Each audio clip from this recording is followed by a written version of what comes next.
In the late 1800s, the steam engine tractor, also known as a steam traction engine, revolutionized farming in the United States. Millions of prairie acres were busted at a much higher rate than was done previously with teams of draft animals. With these new acres, greater amounts of grains could be planted to feed the burgeoning population. For the next quarter of a century, American prairies were turned over at an astonishing rate.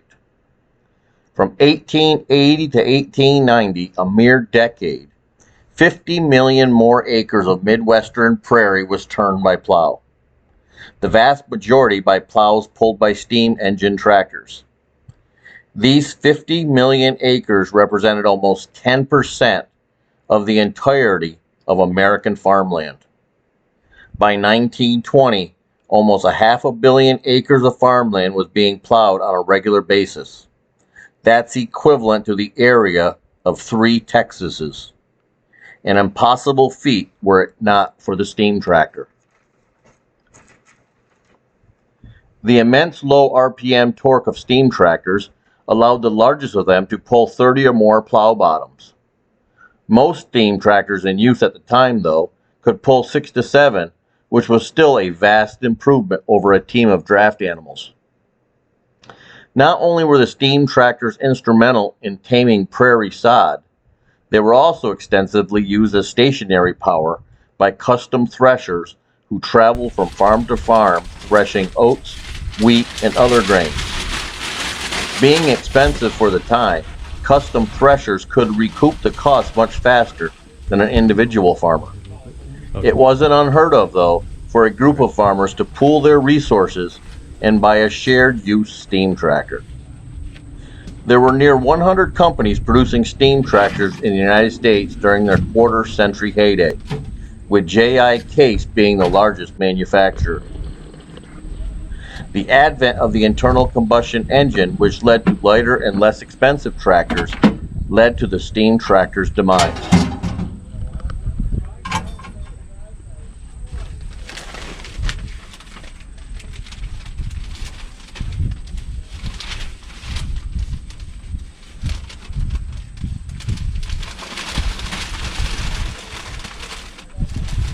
This must be pretty uncomfortable back here running these things, isn't it? Yeah. Yeah. A lot better in April when it's 50 degrees. Right. But all the shows are in the middle of summer, so. Yep.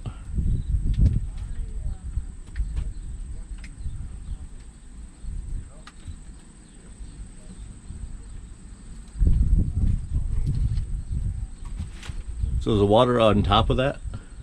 Yeah. Yeah. Everything in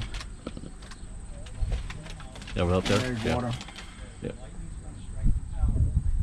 How long does it take to heat the water up to operating temperature? I probably won't be running for an hour and a half. Hour. Today there's a nice breeze going, so it should go pretty fast. It's good to let it heat up slow. Yeah. You don't want to push it too much right at the start.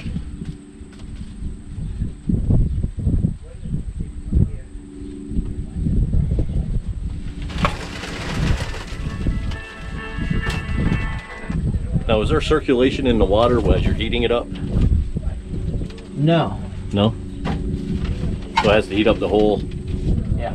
water out just Yeah. from there? Yeah, it would get hotter here, but yeah, it has It to just heat, radiates out? It has to heat everything up. It's about 250 to 300 gallons of water in there that's got to Okay. heat up first, so that's what takes a while. Then once it gets that heated up, then you can start circulating? Or you? No, it'll just start boiling and turn to steam, and till it has steam. The steam pressure at the top. My water level might be about right here right now. Okay. And that's all steam space above that, and then your engine pulls steam from the top, and then as the steam gets drawn off, more water boils off into steam, Oh, okay.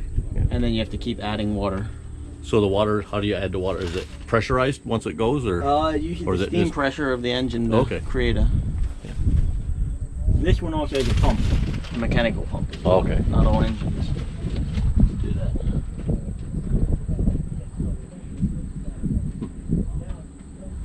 So you're really just heating up the 250 gallons to start, and then that uses the steam off the 250 gallons to run the engine. Yeah. Then you just keep feeding water to water pumps in. Yeah, it flows in. There's a sight flash on the side of the engine over there that you have to keep watching your water level. That's the engineer's most important job. Keep watching water level. Yeah. Know where your water is and know how to get water in. That's what you need to know, because if you run out of coal, it just stops running. Nothing goes wrong. If you run out of water, You got a problem? it's dangerous. Very dangerous. I bet.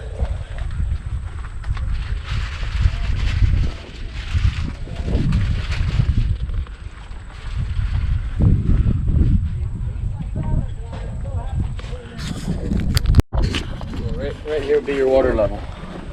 Oh, I see. Okay, there's your sight glass. Okay, Yeah. right there.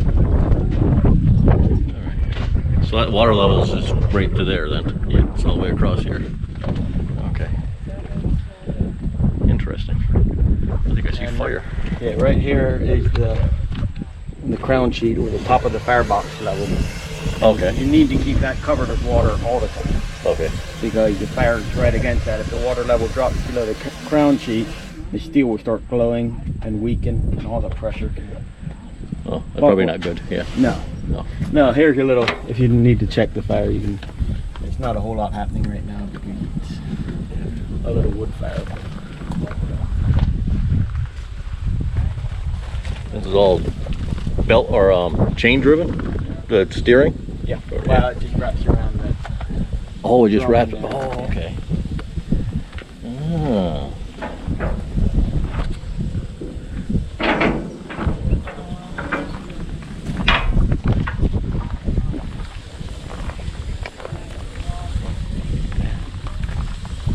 You're in there, you probably see the flames down at the way end of those tubes. That's where it draws all the smoke and heat through those tubes Okay. and up the stack. So the flames and all the hot gases coming through the fluid will heat the water as well. Okay. Oh, that makes sense. And all these. And then the harder you work the engine, here's the exhaust of the engine. So the harder you work the engine, it blows the used steam up the stack to create a draft. So the harder you work the engine, the more air it's pulling through. Pulling through, yeah, okay. Very nice.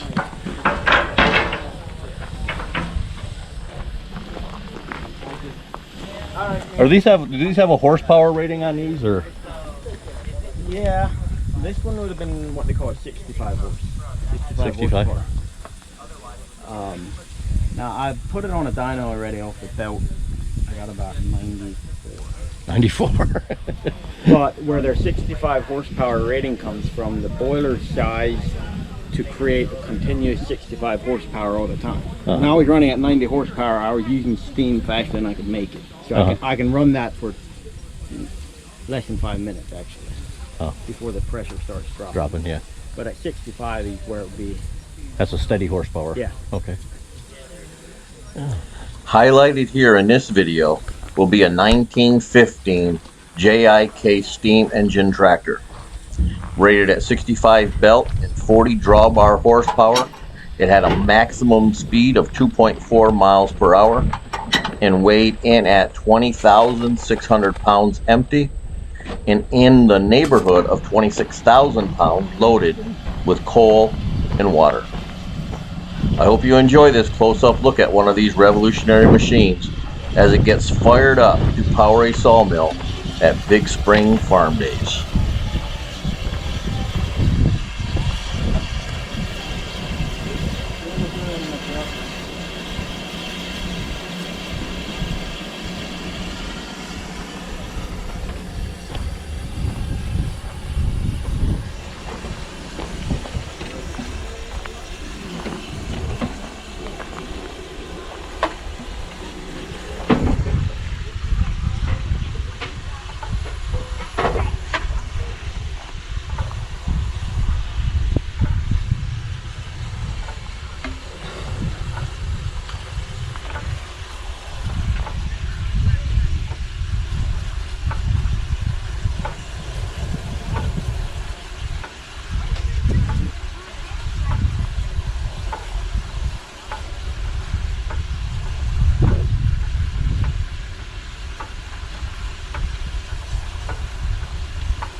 it.